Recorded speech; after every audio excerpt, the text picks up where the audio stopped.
مارسيلو يسترجع الكرة في وسط الميدان، يلعبها مع كاسيميرو بنزيما بتسلل رونالدو لا وانطلاقة سريعة لصالح الريال. رونالدو بنزيما جول لكريم بنزيما من 3 تمريرات كانت كافية للريال. منذ حين قلت لكم بأن الريال يقدر يسجل في أي لحظة من لمسة واحدة، من كرة واحدة، من تمريرة واحدة، بل هنا كانت تمريرتين.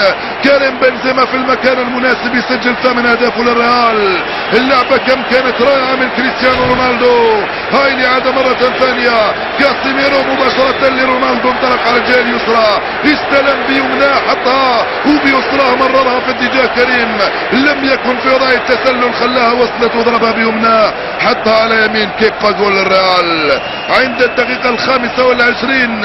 ريال مدريد في بيلباو في متفوق بهدف مقابل 0 امام اتلتيك بيلباو الذي بدأ المباراة بقوة في الربع ساعة الاول. هدف غالي وثمين للريال في هذه اللحظات. اليوم جول الكرة بالراس، هدف عالمي لاتلتيك بيلباو في منتهى الروعة. توزيع في القائمة الثاني، جول فعل اتلتيك بيلباو عن طريق دوريس.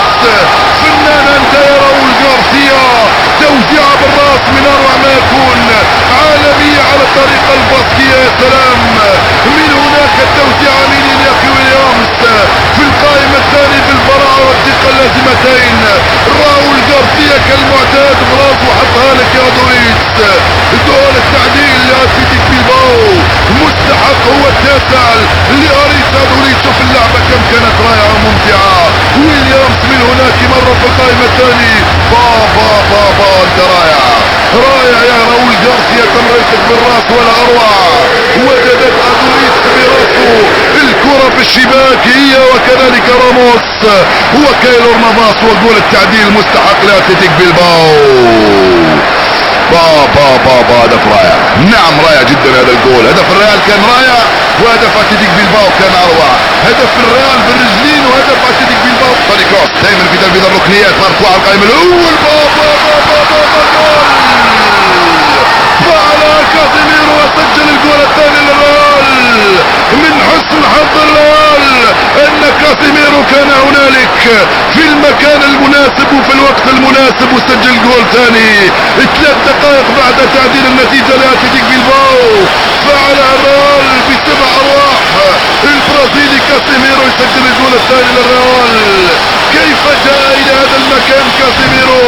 كيف كان له حس في هذه الكرة ووضع مكانه في ذلك المكان، وبهذه البرودة وبهذه البراعة يسجل جول ثاني. ترك الحارس يسقط وسجل جول ثاني للريال عند الدقيقة 69 من عمر المباراة.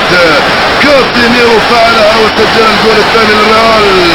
هل يمكن ان نقول بانه من حسن حظ الريال انه سجل هدف ثاني 3 دقائق بعد تلقي هدف التعديل؟